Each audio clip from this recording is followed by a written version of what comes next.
Hey everybody, I'm Mike with Budget Guns and Gear Reviews, and this is The Right of the People, where we use the first to defend the second every Friday night at 7 p.m. Eastern. So uncover your keyboards and fire up your fingers. It's time to join the conversation.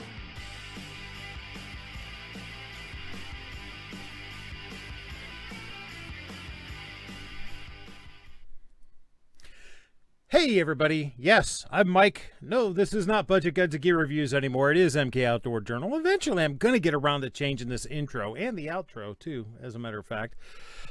But be that as it may, it ain't Friday either. What the heck?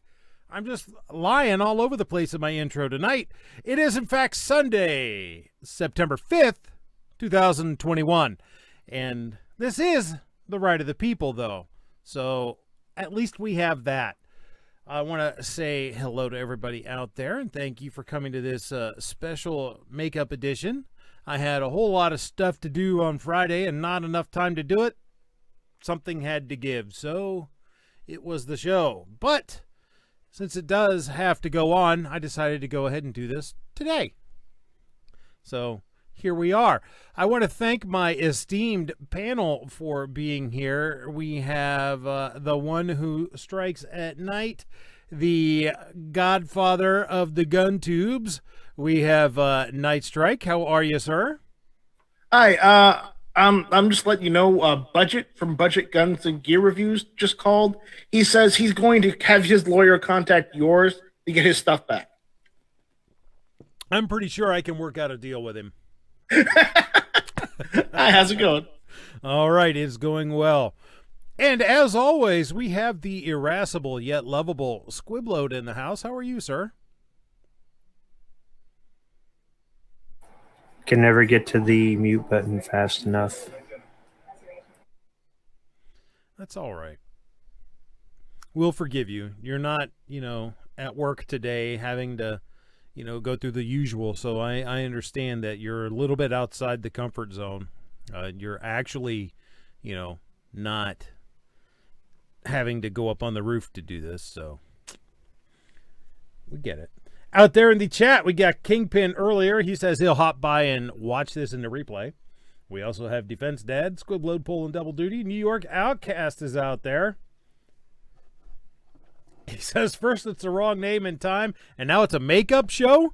Yes, we will be discussing foundation, eyeliner, and eyeshadow shortly after I get back from ice skating in hell.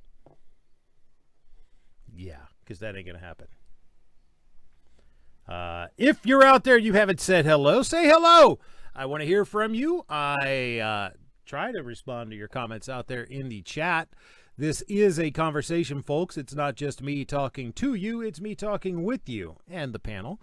All I ask is that you keep your comments semi-radio friendly. We try to be a family-friendly, respectable establishment around here, even though I often fail miserably at that task. But it's important to keep up the fight, right? Even disagreement is fine. Go ahead and disagree with me. Disagree with anybody. All you want. That is great. Just keep your arguments to the facts. Keep your arguments to the topic at hand. Don't devolve into personal attacks and just outright jackassery, because either I or my mods will swing the band hammer and you will be gone. We don't put up with that kind of thing. Disagreement's fine. By talking with people who disagree with us, that's how we take a look at our own arguments and our own beliefs and decide whether or not we have to change something. That's how we grow. But being a jerk is not. Yes. Freedom Reigns. Hello, how are ya? Good to see ya. Defense Dad said, hello there, I said it. Good. I'm glad that you said so, sir. We got some stuff to talk about today, as we usually do. I was wondering if anyone was going to go ballistic on my thumbnail, that nice picture of a family at the range with the caption that says responsible gun ownership is a lie. But you know what? Back off just a second. That didn't come from me. That came from The Atlantic. Because The Atlantic published this article that says how to persuade Americans to give up their guns. That's the title. But the URL up here at the top is theatlantic.com/magazine/archive/2021/10/responsible-gun-ownership-is-a-lie. So apparently The Atlantic believes responsible gun ownership is a lie. Or more specifically, David Frum. This is from September 1st, 2021. When the coronavirus pandemic struck last year, people throughout the developed world raced to buy toilet paper, bottled water, yeast for baking bread, and other basic necessities. Americans also stocked up on guns. They bought more than 23 million firearms in 2020, up 65% from 2019. First-time gun purchases were notably high. The surge has not abated in 2021. In January, Americans bought 4.3 million guns, a monthly record. By the way, August was also a record. It was the second highest ever August for gun buying. So that's awesome. But Mr. Frum doesn't think so. He continues to say, last year was also a high watermark for gun violence. More people were shot dead at any time since the 1900s, though 2021 is shaping up to be even worse. There was one bright spot in 2020 when Americans self-isolated and mass shooters were denied their usual targets. But as America began to return to normal, so did the mass shootings, 45 in a single month between March 16th and April 15th. Of course, folks, that depends on how you count a mass shooting and how you define it, but yeah, that's another show. The shock and horror of mass shootings focus our attention, but most of the casualties are inflicted one by one. Americans use their guns to open fire on one another at backyard barbecues, to stalk and intimidate ex-spouses and lovers, to rob and assault, and to kill themselves. Half of the almost 48,000 suicides committed in 2019 were carried out by gun. All of this slaughter is enabled by the most permissive gun laws in the developed world. You know this. You've heard it before. I've heard a bunch of lies, and misleading statements, yeah. Maybe you've even gotten sick of hearing it. Yet the problem continues to get worse. The Biden administration is developing strategies to try to decrease gun violence by giving all the guns to the Taliban, to crack down on rogue gun dealers, to keep guns out of the wrong hands, except the Taliban. That's a worthy project, of course, but it too may sound wanly familiar. Over the past decade, many states have relaxed their gun laws, making these weapons even easier to get. This fall, the Supreme Court will hear a case, New York State Rifle and Pistol Association v. Corlett, that could expand gun rights even further. 13 years ago, in District of Columbia v. Heller, the court for the first time recognized people's constitutional right to own firearms as individuals, not just as members of a well-regulated militia. See, this right here, it really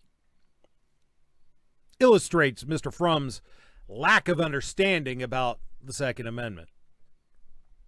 Now, lawyers for the New York affiliate of the National Rifle Association will argue that the Second Amendment should be interpreted as granting a constitutional right to carry firearms in the streets, parks, playgrounds. If the NRA prevails, the nearly 400 million guns in the United States will show up in even more places than they do now. First off, Mr. Frum, the Second Amendment doesn't grant us anything. Zilch, zip, zero, nada, nadie, nothing. It grants not a single thing. We already have that right. It's pre-existing, endowed to us by our Creator, not the Constitution. So let's just get rid of that foolish thought right there. Second, the bad guys, the ones who ignore laws, they carry their guns wherever they want at this point anyhow. So your entire argument is one of stupidity and fear. Only about 11.5 million Americans hunt in a given year, fewer than the number who attend a professional ballet performance. Well, the Second Amendment is not about hunting. So, again, another argument that's moot. The legalistic approach to restricting gun ownership and reducing gun violence is failing. So is the assumption behind it. Drawing a bright line between the supposed vast majority of responsible, law-abiding gun owners and those shadowy others who cause all the trouble is a prudent approach for politicians, but it obscures the true nature of the problem. We need to stop deceiving ourselves about the importance of this distinction. Pre-pandemic, about 30% of American adults owned a gun, according to a Pew Research Center survey. Another 33% rejected the idea of gun ownership. The remainder, about 36%, did not happen to own a gun at the time they were asked the question, but had either owned a gun in the past or could imagine owning a gun in the future. In 2020, the future came, and millions of them queued up at gun shops, pandemic stimulus dollars in hand. They were not buying weapons for hunting. Only about 11.5 million Americans hunt in a given year, according to the latest Department of Interior survey, fewer than the number who attend a professional ballet or modern dance performance. Nor were they buying weapons to play private militia. Fewer than 10% of Americans amass arsenals of 5 weapons or more. And for rookie numbers, we got to pump that up. And for all the focus on assault rifles, they make up a small portion of the firearms in private hands, approximately 6% of all guns owned. The weapon Americans most often buy is the modern semi-automatic handgun, affordable, light, and easy to use. This is the weapon people stash in their nightstand and the glove compartments of their car. This is saying ain't so. I know, right? This is the weapon they tuck into their purse and shove into their waistband. Why? 2/3 of American gun buyers explain that they bought their gun to protect themselves and their families. And here is both the terrible tragedy of America's gun habit and the best hope to end it. In virtually every way that can be measured, owning a firearm makes the owner, the owner's family, and the people around them less safe. The hardcore gun owner will never accept this truth. Yeah, because it's not the truth. It's a freaking lie. But the 36, It's a lie. But the 36% in the middle, they may be open to it if they can be helped to perceive it. In other words, if you can pull the wool over their eyes far enough, you can dupe them into believing your lie. The weapons Americans buy to protect their loved ones are the weapons that end up being accidentally discharged into a loved one's leg or chest or head. The weapons Americans buy to protect their young children are years later used for self-harm by their troubled teenagers. Or they are stolen from their car by criminals and used in robberies and murders. Or they are grabbed in rage and pointed at an ex-partner. The record shows case after case of guns escalating ordinary disputes into homicides or attempted homicides. In March 2020, a man was fatally shot in the head after an altercation over a parking space at an Atlanta shopping mall. In August 2020, a 75-year-old Nashville homeowner reportedly shot and wounded a landscaper for not properly hauling brush from his property. In November 2020, a gun owner shot and killed a teenager for playing music too loudly in the parking lot of the motel they were both staying at, police said. And yet, strangely, every week I seem to be able to dredge up 4 or 5 or 6 or more stories of people who use firearms to defend themselves. And that's only the ones that I can find, and I have to look for it. No. Which reminds me, I didn't look for that this week. Uh-oh. So you'll get to see my research process on that one live, but I digress. Uh-oh. I can help you with that one later, Budget. Okay. Yeah. Or MK. I don't care. These incidents are unusual in only one way. The victims were all men. A frequent use of guns in American life is to dominate and terrorize women. Oh, boy. According to a 2017 study, what study, by who funded it, what were their methods? Some 4.5 million American women have been threatened by a gun-wielding partner or former partner. Almost 1 million American women have survived after a gun was used by a partner against them. Put moments of rage or malice aside, and catastrophes still keep happening, due in part to Americans' collective overconfidence in their gun handling skills. Altogether, about 500 Americans a year die from unintended shootings. That's 4 times the rate of deaths from unintended shootings in peer nations. Yet this grim statistic still understates the toll of Americans fooling around with weapons. Unintended shootings tend not to be lethal. They account for only about 1% of all U.S. gun deaths, but they account for more than 1/3 of American gun injuries, injuries that can leave people disabled or traumatized for life. A majority of gun owners fail to store their weapons safely, according to research by the Johns Hopkins Bloomberg School of Public Health. Well, gee, I think in the name of the school, it pretty much spells out where the bias lies there, doesn't it? That's why the annals fill with so many heartrending stories of children shooting themselves or others. Yeah, because Bloomberg's behind the funding of the researchers. Duh! Above all else, guns are used for suicide. In any given year, twice as many Americans die by suicide as by homicide. Suicide is the second leading cause of death among teenagers and young adults, behind only accidents. The good news is that suicide is highly preventable. Most suicide attempts are impulsive, an act of depression or panic. If a person survives an attempt, he or she will almost certainly survive the suicidal impulse altogether. A gun in the house massively raises the likelihood that a suicide attempt will end in death. Gun advocates counter this tally of unnecessary bloodshed by generating piles of studies on successful defensive gun use. Estimates of defensive gun use vary wildly, from as few as 60,000 incidents a year to as many as 2.5 million. The higher estimates are distorted by a crucial error. They rely heavily on self-reporting by gun owners themselves, with a huge risk of self-flattering bias. Like, the anti-gun studies don't rely on shaky research and have a huge risk of bias? Please.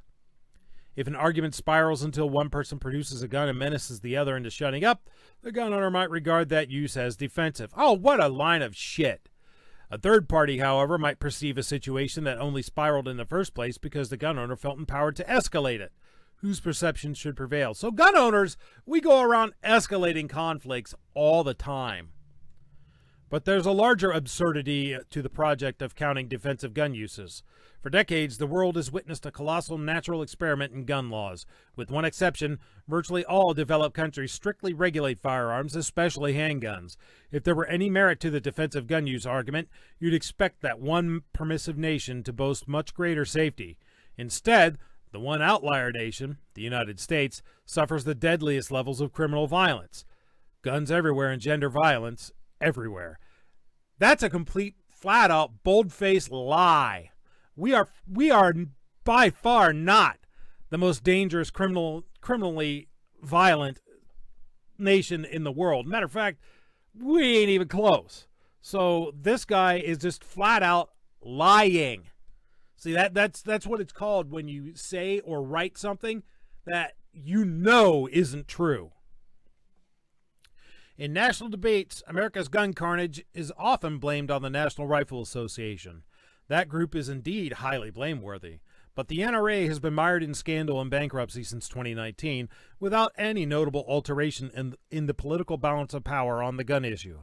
America has a gun problem because so many Americans are deceived by so many illusions about what a gun will do for them, their family, their world. They imagine a gun as the guardian of their home and loved ones. No, I'm the guardian of my home and my loved ones. My gun is a tool. Rather than the standing invitation to harm, loss, and grief it so much more often proves to be. It would be good to reverse the permissive trends in gun law. It would be good to ban the preferred weapon of mass shooters. It would be good to have a stronger system of background checks. It would be good to stop so many Americans from carrying guns in public. The mass gun purchases of 2020 and 2021 have put even more millions of weapons into even more hands untrained to use and store those weapons responsibly. But even if none of those things happen, and there is little sign of them happening anytime soon, good. Progress can be made against gun violence, as progress was once made against other social evils, by persuading Americans to stop one by one by one. Yeah, like you guys have been doing. You guys have been engaging in the culture war, portraying gun owners as evil, vicious, nasty, or at best stupid, and anyone who owns or would consider owning a gun being the same. Drunk driving has been illegal in the United States since automobiles became commonplace, yet laws against drunk driving went lightly enforced until the 1980s. Police and courts treated drunk drivers leniently. The offenders seemed so remorseful. Had they not suffered enough? That practice of leniency began to change in 1980 with the founding of Mothers Against Drunk Driving by one determined woman, Candy Leitner, who had lost her daughter to a repeat hit-and-run driver. From Fair Oaks, California, MAD spread across the nation. Before it pressured politicians to amend laws, before it persuaded courts and police to enforce those laws, it enabled those reforms by working directly on public attitudes. MAD convinced American drivers that they were not weak or unmanly if they surrendered their car keys after drinking too much. MAD empowered the families and friends of these drivers to insist that the keys be surrendered. That kind of cultural change beckons now. The mass gun purchases of 2020 and 2021 have put even more millions of weapons into even more hands untrained to use and store those weapons responsibly. Today, a new generation of determined women are emulating MAD, this time fighting against gun violence. The day after the Sandy Hook gun massacre, a Colorado mother of 5, Shannon Watts, launched a group that now numbers 6 million. Yeah, her and Michael Bloomberg did. Moms demand action for gun sense in America. After the large Republican gains in the state elections of 2014, Moms Demand Action fought mostly on defense, helping to prevent Tennessee from restoring gun rights to violent felons, for instance, and Alaska from compelling state universities to allow guns to be carried on campus. In the 2020s, Moms Demand Action and allies could reshape the national gun debate more fundamentally. It's the kind of effort that should be much more widely embraced, and not only by mothers. The gun buyers of 2020 to 2021 are different from those of years past. They are more likely to be people of color and more likely to be women. Good. They are not buying guns to join a race war or to overthrow the government or to wait for Armageddon in a bunker stocked with canned beans. They just want to deter a burglar or an assailant should one come. And again, I say good. What's this guy got against canned beans? I don't know. Those dangers, perhaps the stench of the byproduct of the canned beans would compete with the stench of his writing. I don't know if anything can compete with that. Those dangers are real, and it's understandable that people would fear them and seek to avert them. But like the people who refuse life-saving vaccines for fear of minutely rare side effects, American gun buyers are falling victim to bad risk analysis. They need to meet the grandparents who stuffed a gun beneath a pillow while cooking and returned to their granddaughter's dead body. They need to see the man in prison because he lost his temper over a parking space. They need to listen to the parents whose teenager found a suicide weapon that had not been locked away. They need to know more about the woman killed in the electronics aisle at an Idaho Walmart when her 2-year-old accidentally discharged the gun she carried in her purse. They need to hear a new call to conscience aimed not at the paranoid in the extreme, not at the militiamen and the race warriors, but at the decent, everyday gun owner. What they don't need to hear, Mr. Frum, is the fear-mongering, because people talk about 2A advocates being fear-mongers. This, folks, is fear-mongering. What they don't need to hear is the fear-mongering perpetuated by people like you spreading lies about guns and gun ownership, citing false studies, citing bias studies, and just flat out making shit up. That's what they don't need, because everything you said in your article is an absolute lie meant to tug at the heartstrings of people and engender a fear response. Nothing that you said was factually accurate. Nothing that you said had any merit whatsoever. And to steal a line, we are all dumber for having heard it. What do you guys think? Who do we have join us? N.O., who's that? That's Rob. Oh, New York Outcast. How you doing? Doing well. Thanks for having me.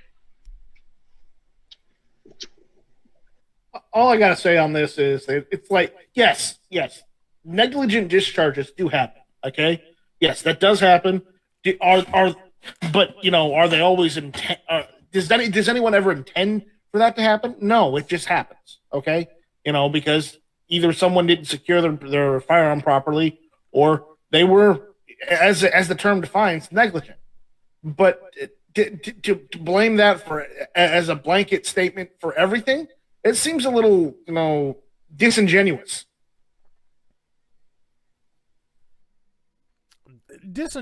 Saying it's disingenuous is being generous. I'm trying. I'm trying not to curse. Okay. Yeah, I know. You told me not to curse, so I'm trying to use words that don't involve cursing. Okay. I appreciate that. So and tickets. No, I don't have any more word on that just at the moment. It's either you got one or the other. I'm just saying. So I think the article's crap just on, dozens of reasons in a sense, but just throughout history. If gun owners were truly that bad, I don't see how all of us would be alive at this point. I'm sure several people have grown up and had totally different experiences than the way they try to highlight gun ownership in that article. So I think it's crap. I guess keeping it short. Well, what he's done is he has cherry-picked the worst examples of responsible gun owners and painted everyone with that brush. He is not. He's completely discounting. Remember, even his numbers on the low end were 60,000 defensive gun uses a year. That's far in. Even if that is the end, that's it. That is the most accurate number at 60,000 defensive gun uses per year. That still exceeds firearm-involved homicides, according to the Uniform Crime Report, the FBI's UCR.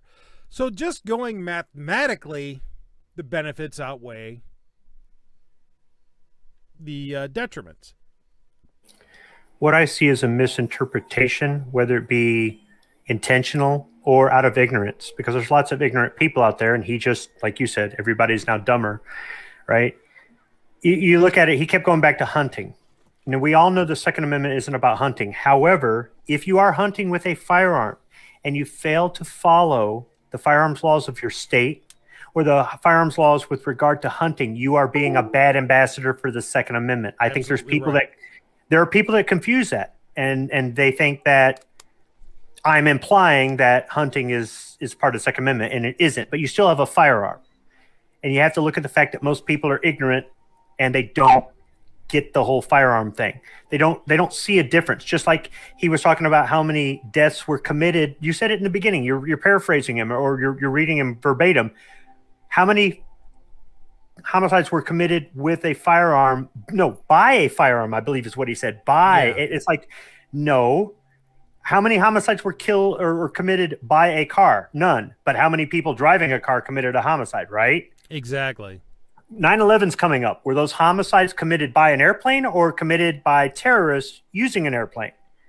And I think, I'd say this all the time, words don't hurt unless you let them, but language is important. If we want to use gun violence and assault weapon and all these other made-up terms, unless we're trying to use it for instructional purposes only, and we put out a disclaimer both before we say it, maybe even during or after we say it, then we are adding to the narrative. As Second Amendment advocates, we have to be more responsible with our language. Otherwise, we're just as bad as this turd.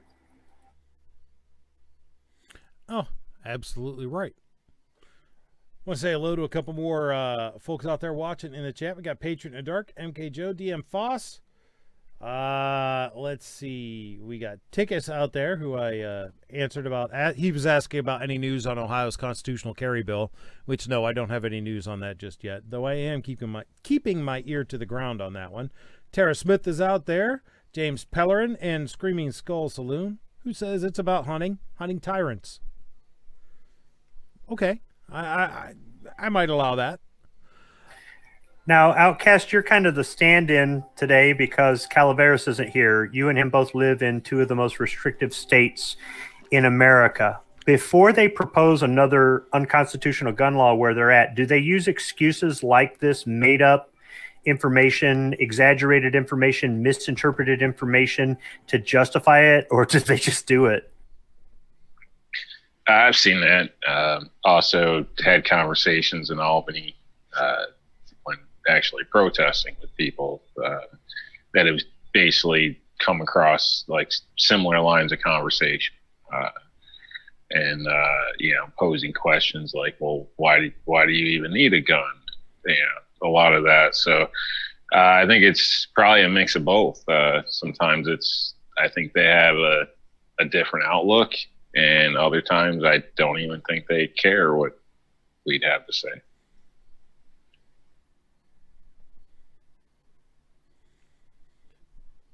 Midnight Range TM slunk in the door. He must be done with poisoning people today.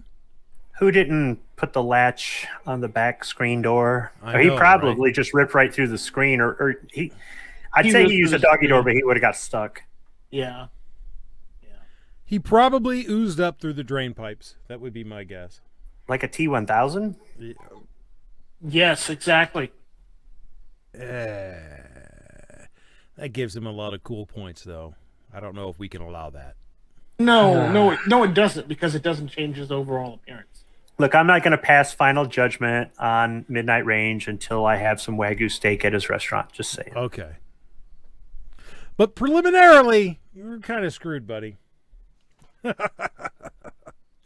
But I think there's one thing that Mr. Fromm was absolutely correct about. In that, whether he realizes it or not, and that's that we are in the midst of a culture war. I think that he's proposing that a culture war be started, but what he doesn't realize is it's already in place. And we're losing. It's already there, yeah. That culture war is already in place, and we're losing. We have been. And not necessarily just about the guns are bad, okay? Guns are bad, okay? That's not necessarily what I'm talking about.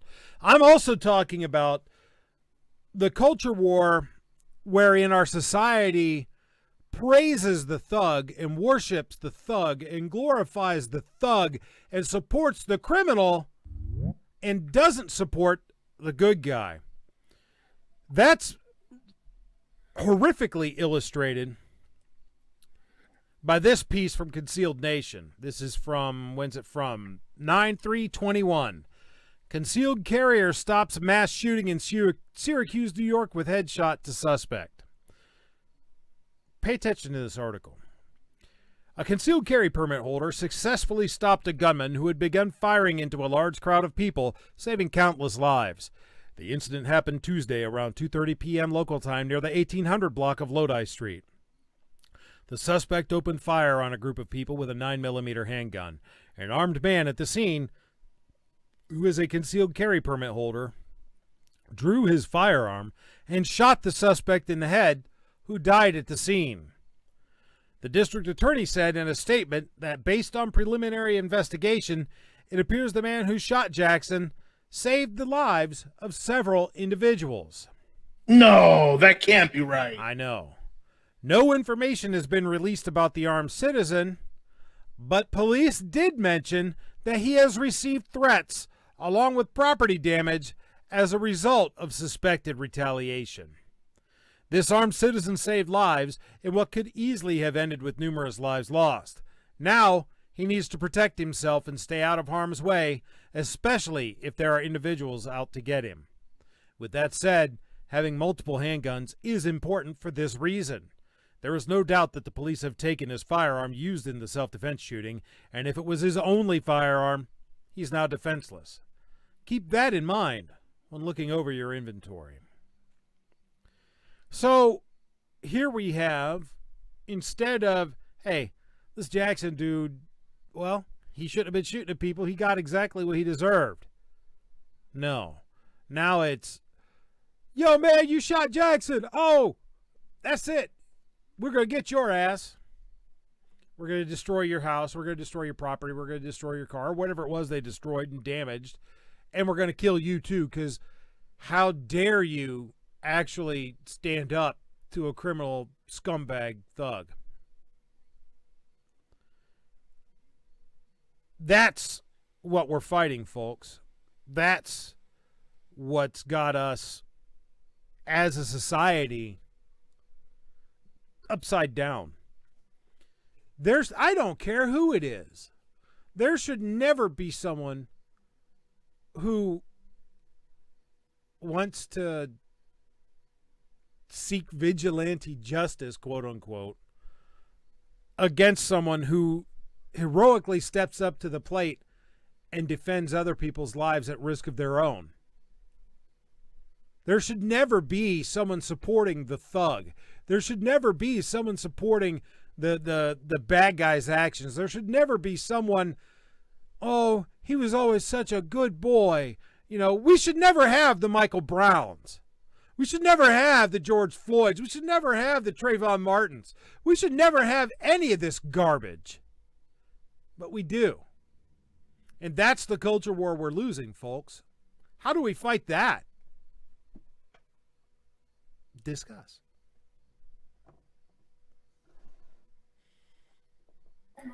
Well, first, I guess I should say welcome, Defense Dad. See what happens? You know, I know people. I send them links. Now we get some new people on the show when you do it on a Sunday. Yeah. Yeah, thanks for having me. I missed about 10 minutes of it while I was in the grocery store. So, how dare you? If I say something stupid out of ignorance, forgive me. That's all right. Yeah, well, if you say something stupid out of ignorance, we'll just think you're reading one of the articles. Yeah. Oh, there you go. You know, so on that, like, say he'd fit in with the rest of us, but you know. Well, as far as like a good guy with a gun standing up for someone, like, and if I miss something, forgive me. It's come to the point where it's only, number one, to some people, it's never going to be acceptable. We should just let ourselves get shot, I guess. But it's more acceptable if we have to shoot at a white guy compared to anybody else. Just because then it becomes, it doesn't matter if who it is, if they have a gun in your face and trying to kill you or your family. If they're of any other skin color than white, then it's all, then automatically you're a racist. And I don't mean that for shock value, but that's kind of what we're fighting.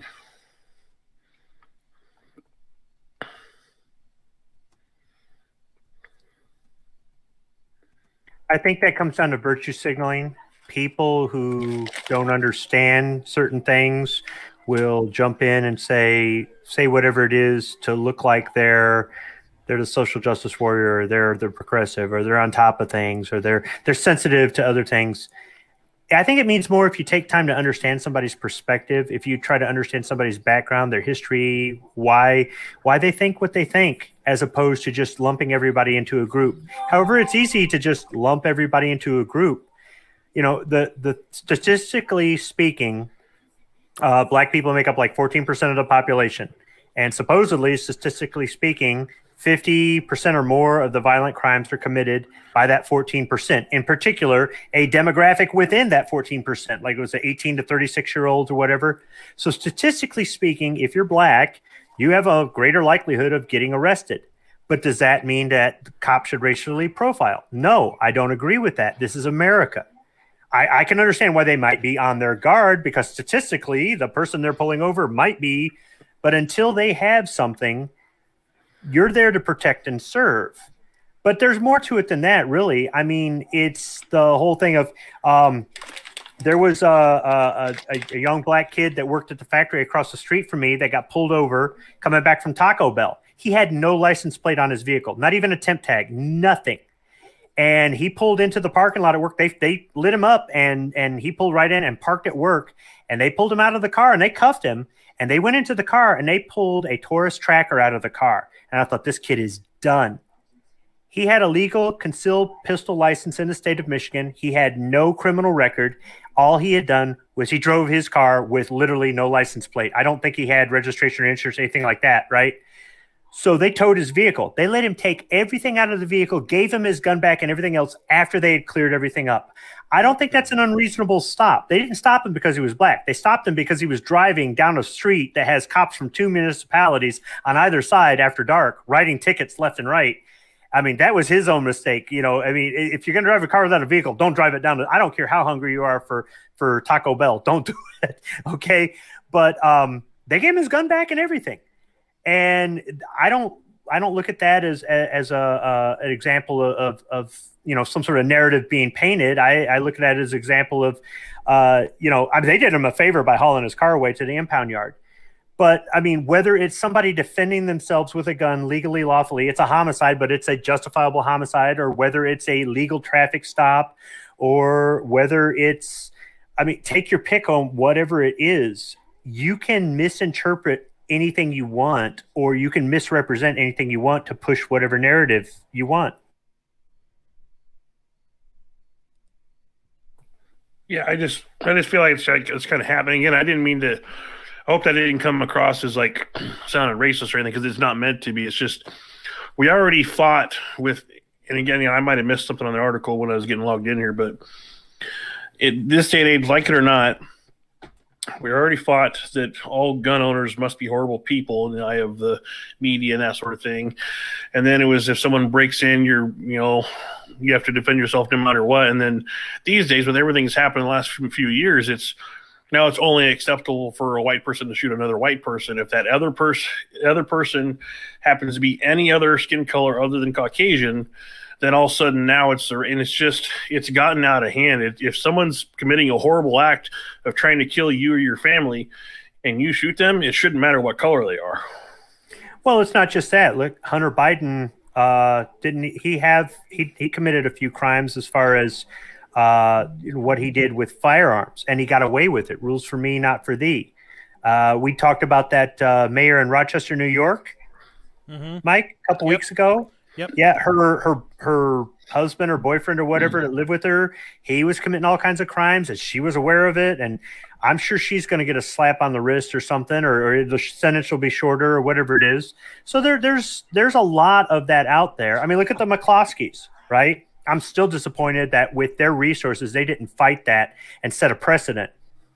But they should have. They lawfully defended their lives. But look how it was painted. Or Kyle Rittenhouse, right? He shouldn't have been there. He shouldn't have got separated from his group. But when push come to shove, he legally, lawfully defended himself. Whether or not that was a straw purse or something, that's a separate issue. Yeah, that's irrelevant. A separate issue. It's irrelevant to the self-defense case, but it's not irrelevant to a separate case about charging with straw, right? And that's just it. People don't take the time to separate the two. Well, look at the cop who shot that one woman who was going at the other woman with a knife. And look what backlash happened. And I mean, but there's so much of that out there. How do we fight that? We fight that by being good ambassadors. Yep.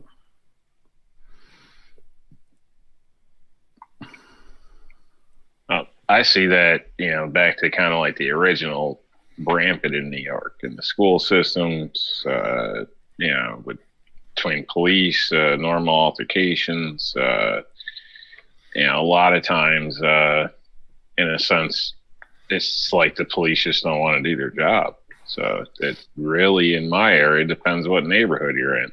I wouldn't necessarily say it's a color thing. I guess in some levels it could be. But honestly, if I had to pick one, I would say it's a class thing, personally, from what I see. I know a lot of people that get harassed, just like I've been harassed in the past. My harassment may be different. Maybe it's an easier stop or whatever it is to justify. But I've known a lot of people that catch a lot of crap unnecessarily. And then other people that it seems like it doesn't matter what they do. They just somehow get out of it all the time.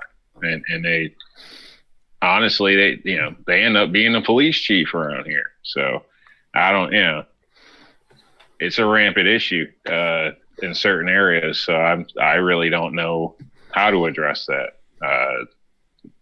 My daughter was jumped at high school years ago when she was there. And it was all on video. Basically lured outside by a supposed friend and got jumped outside on video, and she ended up getting arrested for mutual combatics, I guess they called it. So because she got one kick in as she was on her back getting pounced on. The officer seen that and arrested both. And even the school never released any punishment of that. So to them, she missed the honor roll thing. She couldn't show up to some other stuff. That's disgusting. Even because she got attacked by a friend. So, and the funny part. Go ahead. All right. So I was gonna say the funny part. It was all had to do with a mock election. Kids were voting on the school bring it up, their idea, and they went through the candidates. It was Trump and I think who it was at the time. It was a while ago, and they said these are the issues, these are the sides. Where do you stand in a sense? And apparently she chose Trump. And the next thing you know, the teacher started getting on her about it. The students got on her about it. And then she was lured outside and jumped by her own friends. So that's New York.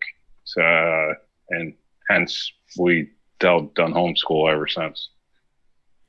Well, and that's kind of what I'm talking about, is this, culturally speaking, they're succeeding in making it so that you can't defend yourself. And if you do defend yourself, you face the consequences for it, because, and I firmly believe this, they're doing this deliberately because they don't want people defending themselves.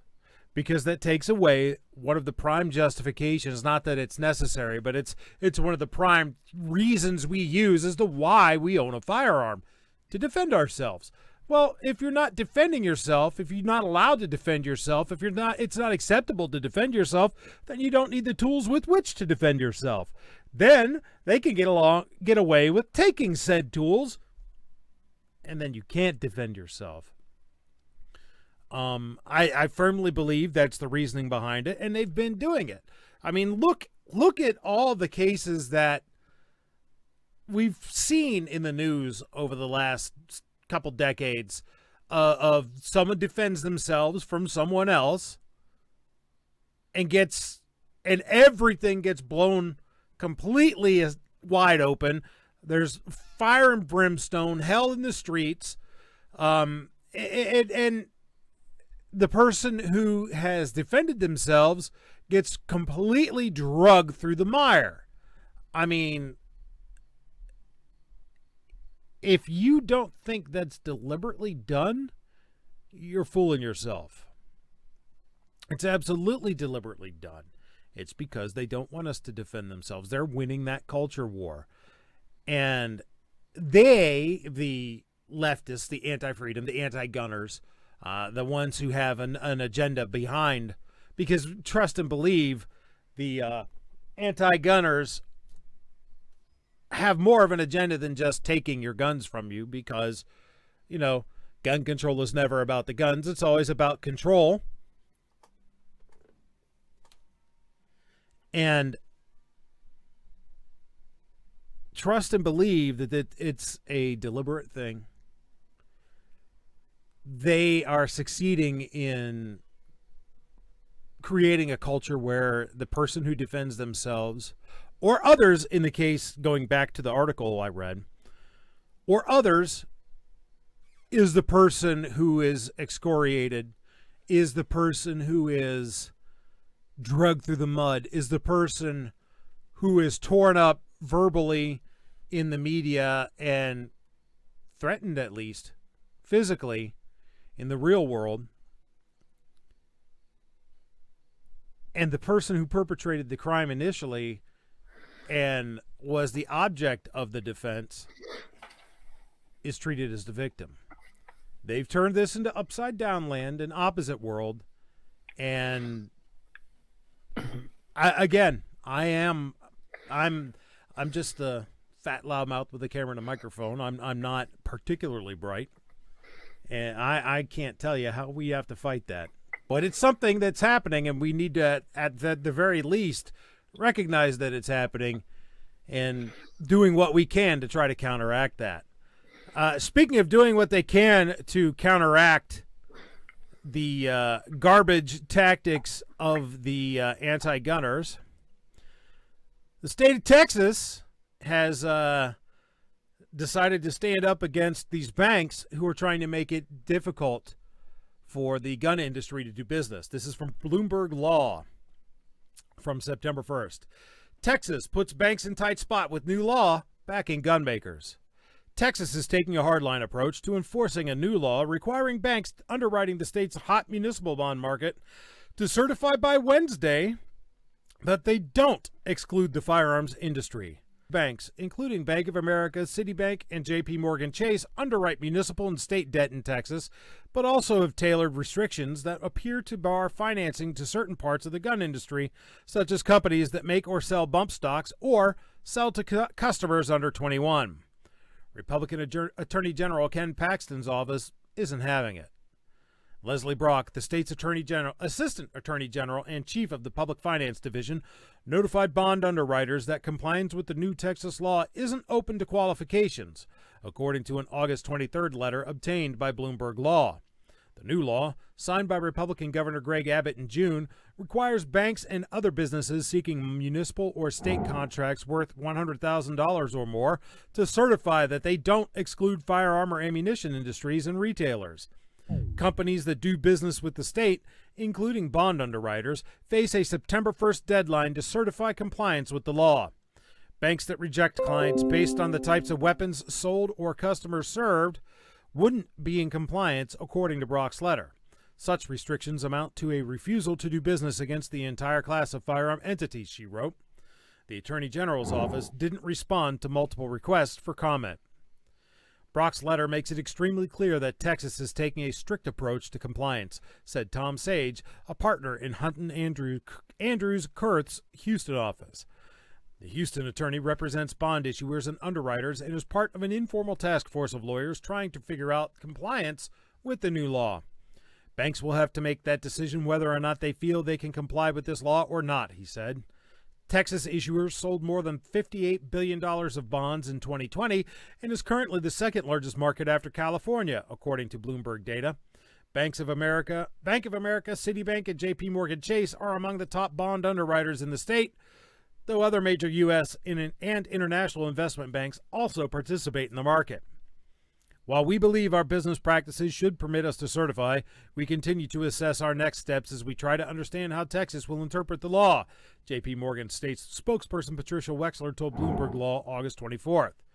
J.P. Morgan Chase CEO Jamie Dimon told the House Financial Services Committee May 27th that the bank doesn't serve manufacturers of assault-style weapons or for civilian use, but does serve manufacturers for military and law enforcement. Bank of America declined to comment. However, the bank previously said in 2018 it would stop making loans to companies making military-style rifles for civilian use after more than 150 employees were affected by mass shootings in the preceding years. Citibank also declined to comment, but referred Bloomberg Law to a June 23rd blog post that said the bank will keep doing business in Texas. Citibank said the law doesn't conflict with a policy adopted in 2018 requiring retail firearms industry clients to use best practices like requiring background checks, prohibiting sales to people under 21, and barring sales of bump stocks or high-capacity magazines. The law applies to governmental entities such as state agencies as well as counties, municipalities, and school districts. Another lawyer in contact with the AG's office said banks have been seeking to certify compliance by September 1st while still rejecting gun industry clients for traditional business reasons such as credit, litigation, or reputational risks. A firearms or ammunition maker wouldn't be turned away solely because of their industry status, said the lawyer, who spoke on background. The state plans to query some of the banks named by Representative Giovanni Capriglione, Republican, before deciding whether to approve bond deals, the lawyer said. It's unclear how deeply the Texas AG's office will scrutinize bank certifications by looking at their public statements, congressional testimony, or even bank policies and practices in other states with gun restrictions. Connecticut, for example, requires financial services companies that want to do business with the state to provide a responsible gun policy, which the state's treasurer factors into contract awards. Sage isn't sure whether all banks have traditionally served Texas's muni bond market will be able to continue doing business there. If it's one investment bank that can't do work here, that's probably not a big issue. If 50% can't, I definitely think you see a change in yields because you have that much of an impact in the distribution of local debt in Texas, he said. The Texas law impacts more than the municipal bond market. Banks that distribute benefits, hold state or municipal bank accounts, or even take advantage of state tax credits in underwriting economic development activity also must certify their compliance with the law, said Peter Dugas, an executive director of Risk, Regulatory, and Compliance Services at Capco, a consulting firm to banks.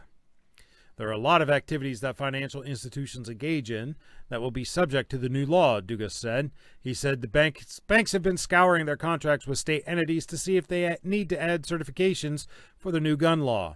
The law's long-term impact could make financial services in Texas more expensive, said Stephen Craig, professor of economics at the University of Houston, who specializes in municipal finance. Banks are unlikely to drop business with the state over one issue, but compliance costs could become prohibitive if lawmakers keep adding certifications, he said. The tendency is bad, and you're adding on costs without really affecting the world in a way that you might want to. So, basically, if these banks want to do business with Texas municipalities, et cetera, by underwriting bonds and whatnot, they have to certify that they are not excluding the gun industry for being in the gun industry. I think that's a good thing. I don't think they should be able to do that. I think it should be against the law to do that. So, good on Texas, in my humble opinion.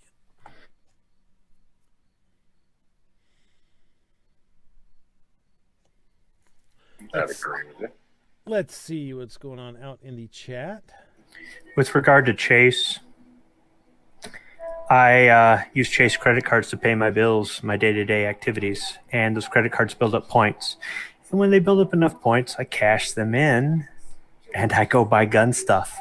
So Chase can have whatever policy it wants. I'm supporting businesses with their credit, whatever you want to call it, and they're paying me to do it, so screw them. Yeah, I will. I'll use PayPal to accept money for holster commissions and other stuff too, gun accessory related commissions. So piss on them. I will use their service for those purposes, whether they like it or not. Speaking of which, go ahead. I was going to say, I used to be a banker. It seems crazy to me. I know they're just conforming to what people think they should do, but if a company is viable, has good cash flow, is a good investment, it seems crazy to me that they would turn down business just because they're in the gun industry. But that coming from a business standpoint, I don't get it. Defense Dad, being the banker when we were playing Monopoly doesn't count. No, I used to be a small business banker. So I can't get $200 when I pass go? Well, I don't know. I don't play Monopoly anymore. I play with real money. But I don't play very often because I don't have much. But no, I mean, I used to literally set up, I wasn't big businesses, but I used to work with businesses, set up their SBA loans, their bank accounts, that kind of stuff. And there's funny things that banks will do. The bank that I worked for didn't like to loan to churches or certain organizations because no one wants to see a foreclosure sign with their bank on the front lawn of a church. But in all reality, if a business has good cash flow, it makes money for the bank, and they're not late on their bills, and it just seems crazy they would make that decision just solely because they're gun industry. Yeah. I mean, really, your politics shouldn't play into your financials. Your emotions shouldn't play into it. Is this going to make me money? That should be the only determining. That's the duty that a corporation owes to its shareholders. Is this going to make money? Exactly. Speaking of helping small business, I just, in a fit of commercial horrorism, threw a link out there to my Etsy shop, MK Holsters and Leather Goods. If you want holsters for your guns, if you want leather goods, including steel cord gun belts and wallets and leather drinking mugs and anything else, go on over there and check it out. If you're not seeing something that you want, let me know. Maybe I can make it. But yeah, I think that getting back to the topic, or trying to segue into a different topic, that these banks ignoring what is good fiscally in favor of what they believe is good politically is just plain stupid. Speaking of just plain stupid. And now prepare yourself for another tale of stupidity in this episode of Moron of the Week.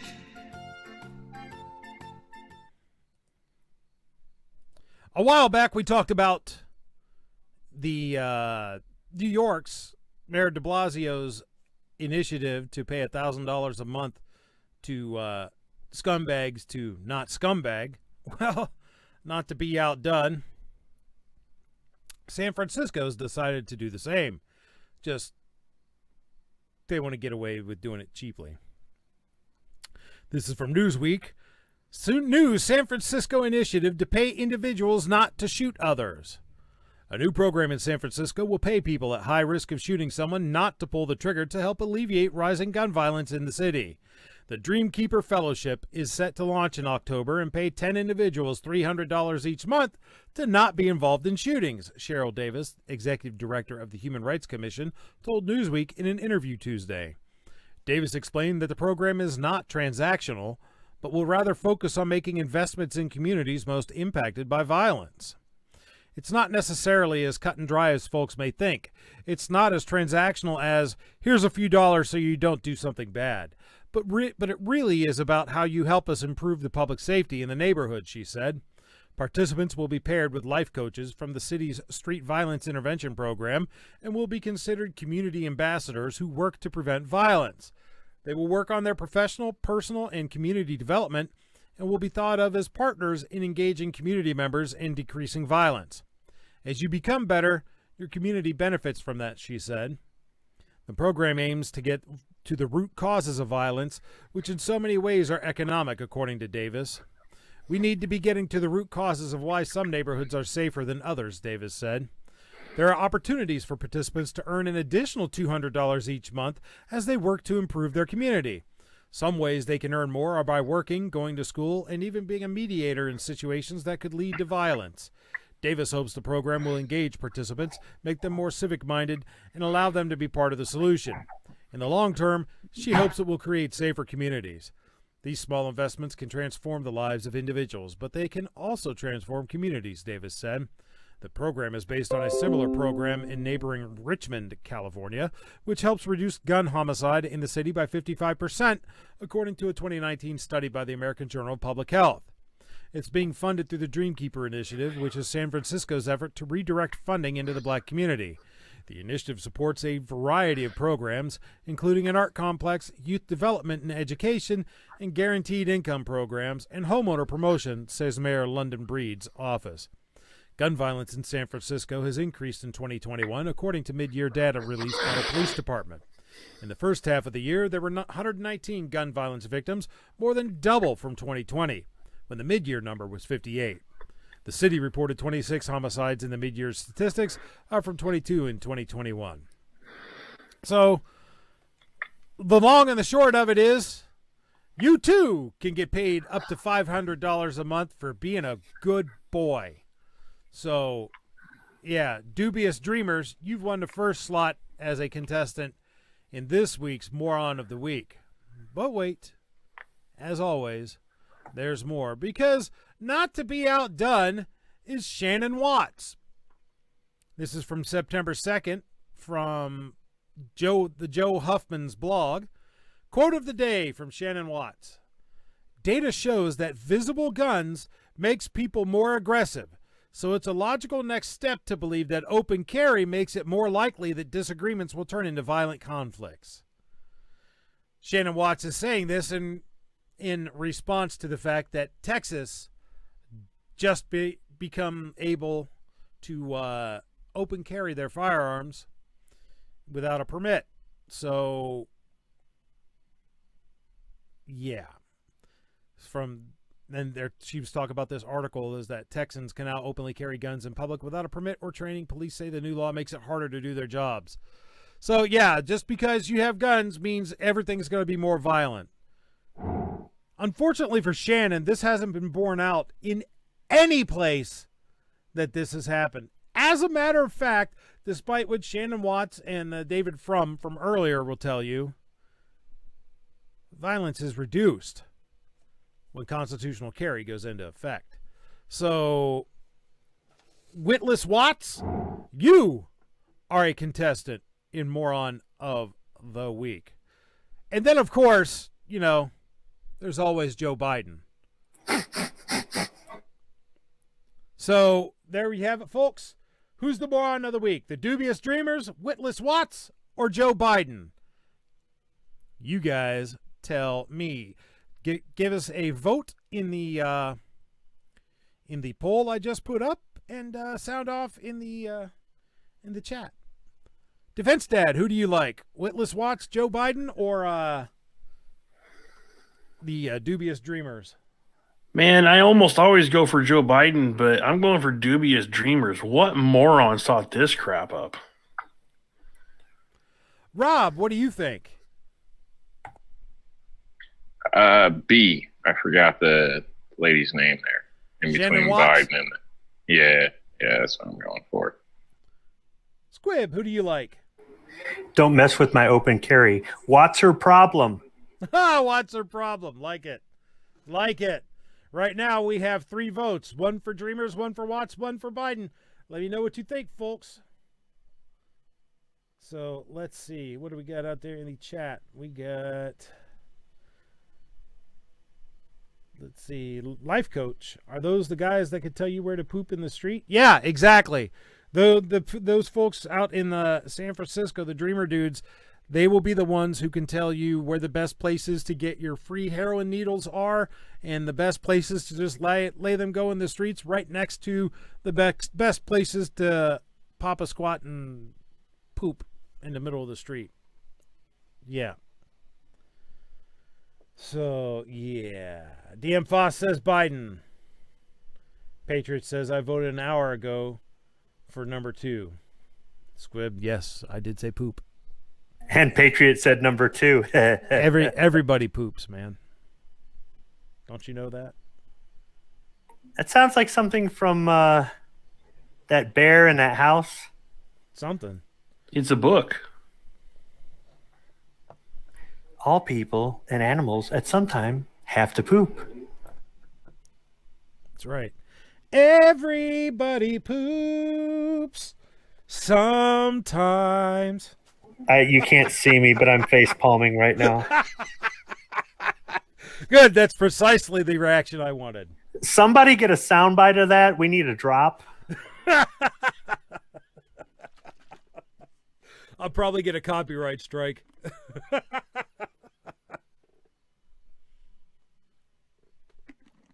Or at least a claim on a non-monetized live stream. So yeah, go ahead. Right now, you know, folks, if we're ever at an event and we decide to go somewhere that's got karaoke, I'm just gonna walk the other direction, man. All right, folks, we got 10 votes. 20% of them for Dubious Dreamers, 40% for Witless Watts, and 40% for Joe Biden. So Shannon Watts and Joe Biden are, in fact, tied. We need to have somebody break that tie. Let's go ahead and get out there. Let us have a vote. We got 17 watching and only 10 votes. That means 7 of you are screwing up the polls, man. We need to up that voter turnout. Your voice matters here.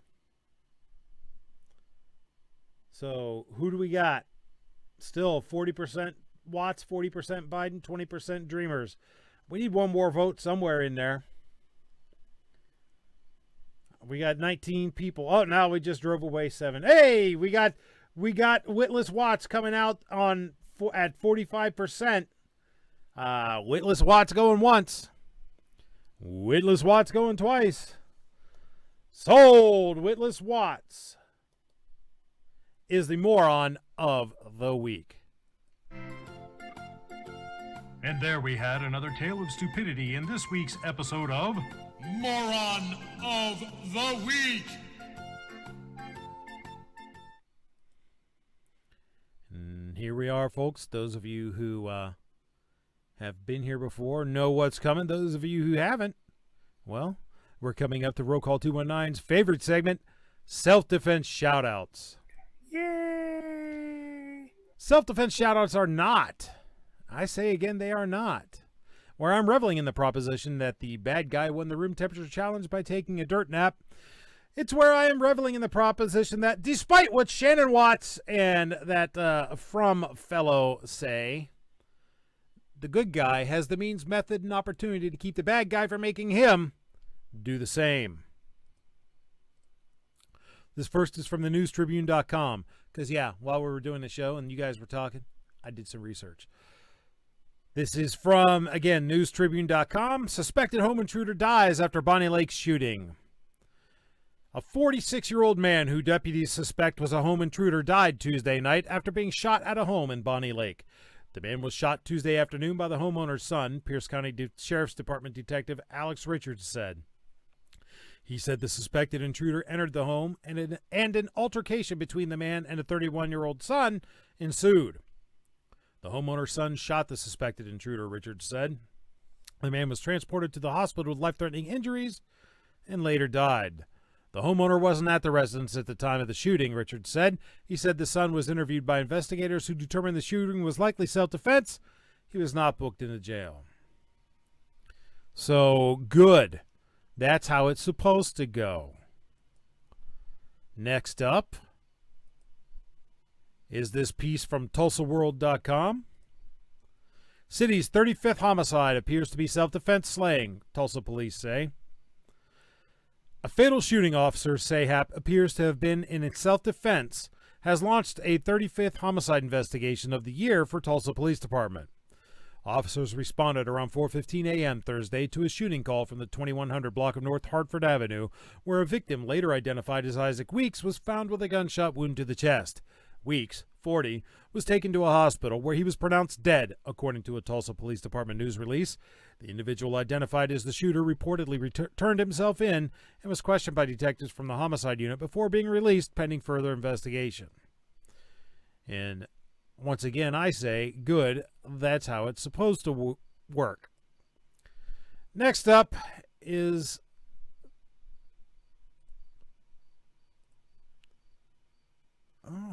is this the one? No, this is a different one.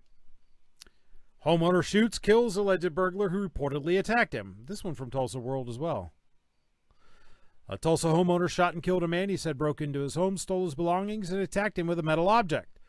A resident told police Thursday evening that he received an alert that someone was attempting to break into his house near 11th Street and Yale Avenue, and that when he arrived, he found a man carrying items from his residence. The homeowner attempted to keep the man from leaving the property in the 900 block of South Allegheny Avenue while he called 911, but the man began attacking him with a metal object, he said. The homeowner shot the man in the torso about 5:10 p.m., police said. The man was taken to a hospital where he died. His identity has not been released Friday, pending notification of his next of kin. Tulsa Police Homicide Lieutenant Brandon Watkins said the homeowner was not arrested, with indications that the shooting was in self-defense, but detectives plan to meet with the man and his attorney on Friday. The deceased is his 36th homicide victim in Tulsa this year. Detectives worked a separate self-defense slaying earlier Thursday, which was the one we talked about before. So there you have it, folks. Despite what the idiots will tell you, or, well, let's not call them idiots. Let's call them precisely what they are. The bald-faced liars will tell you. Defensive gun uses are a thing. They happen regularly. As you heard me say earlier today, I hadn't done any research, and I did the research while we were here on the show tonight. They're so common, folks, that it takes that little bit of effort to find 3. And I could have found more if I had had more time. So there you have it. Don't let them lie to you and convince you of anything else. I'd like to thank all of you for being here tonight. I would like to thank my esteemed panel for being here. Night Strike was here earlier. Go check out his stuff. Hit or Miss Tuesday nights, 9 o'clock on the Night Strike 1 YouTube channel. He is also the person who runs guntube.org, whose video conferencing app I'm using, GunTube Chamber. So go ahead and support that. I do. I would also like to thank New York Outcast for being here. Defense Dad, where can people find you? Oh, wait, no, Rob's still here. I thought Rob left. So, Rob, hi. Anything you'd like to leave us with? No, just thanks for having me. It's always a good show, and I appreciate the invite. I tried to gizzard you, man. I'm sorry. No problem. I thought you'd left. Defense Dad, is there anything you'd like to leave us with? Where can people find you? Oh, thanks for having me. I finally wasn't at work when your show's on. Yeah, you can find me on YouTube. There's a little bit of stuff on Instagram, but mainly on YouTube. If you feel like watching some videos, check them out. Go check that out, folks. Squib, is there anything you would like to leave us with? I was open carrying today because it's legal in my state without a permit. And I didn't have to use the firearm, fortunately. Never pulled it out, never brandished. I can't say that word right. Brandished the weapon. Brandished. I want to say it the Canadian way. Brandished the weapon, and never menaced anybody. Never had any issues. You didn't escalate things? All the people we walked past, I do think a couple of the cars that would have driven closer to us at a higher speed came to a complete stop, as they should, because pedestrians have the right of way, and we weren't walking down the middle of the road. In my neighborhood, getting shot isn't an issue, but getting run over is. I think some of them actually stopped because they might have seen that sidearm, but at no point did any altercation happen between me and law enforcement, between me and another person, and we passed plenty of people. And this happens on a regular basis. I don't just do it for our self-defense while we're walking the dog and getting some exercise. I also do it to be a good ambassador. I know some people are afraid out there to go to rallies. They're afraid to get on social media. They're afraid to have that conversation. They're afraid to open carry. They're afraid to do all kinds of things that they can legally, lawfully do. And don't get me wrong, there's a time and a place for it. If you're at Thanksgiving dinner and everybody in your family is all left-leaning, it's probably not a good idea to start bringing that conversation up, right? But if people don't start doing more to bring attention to the Second Amendment, or at least expose the truth instead of these lies that you have to unfortunately regurgitate in this show, then nothing's going to change. It's up to us, and we can do it without violence. We can do it without breaking the law. We can do it without making things worse or without making it where we're just spewing the same garbage that the other side's spewing. Because I hear a lot of big YouTube channels that think they're doing the right thing, but they're actually, I think, in my opinion, making it worse because they're repeating it, and they're not saying that they're repeating it because they're trying to disprove it, if that makes any sense. So just think about what you do, think about how you act, think about who you talk to, what you say, when you say it, and you'll be making a difference. Seriously. Well said. Well said. Once again, I want to let everybody out there know, throw a link out there as the self-promoting whore that I am for MK holsters and leather goods on my Etsy shop. Right now I have wallets, keychains, steel core gun belts, which are really nice, and some other stuff up. More will be coming, so if you want to have that awesome holster and gun belt set to open carry with, go on over there and check it out. If you don't see something you want, let me know. I can make it. And check back frequently, because as I make more stuff and develop more products, I put them out there in the shop. So there's always going to be something new for a while yet. So check that out. Now that that's done, I want to thank everybody for coming here and being with us on this Sunday night. I'm glad that you were able to have the chance to come here this week. I know that last week 2 days ago, Friday, I had too much to do, so I couldn't do the show. But I decided that, you know what, it had to go on this week. So we did this here tonight, and I'm glad you were with us. We will not be having a show next week. I am going to be going camping again, and, I got to get out there and get in the dirt, folks.